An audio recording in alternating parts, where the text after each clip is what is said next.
A judge allowed the gathering limits to be back in place. Are you aware of the ruling? Can you explain it? And can you also address what that means for anyone who, like Montgomery County, for example, hasn't had a process where you could apply if you wanted to have a larger gathering?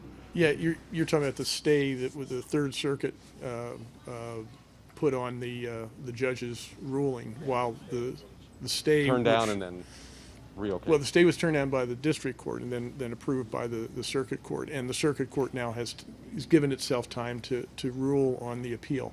So I applaud the Third Circuit's decision, and I hope they come up with the right decision on the appeal.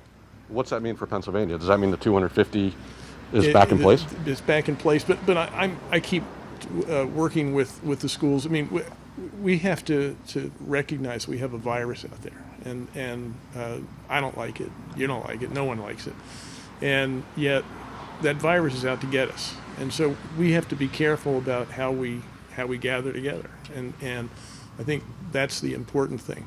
At the same time, we've got to make sure that we're being reasonable and realistic about how we do things. And so I'm doing everything I can, listening to folks, and continue to change, as I did with restaurants, and we'll continue to look for make sure that the guidelines we have in place are reasonable. So if there was a school that had a plan for a larger than 250 gathering for, say, a football game, and they have that plan in place, can they go forward with that, or is that? Well, right now we're back to the 250, but as I say, I'm working right now with school districts and others to do what we can to recognize the contexts that are different in every community.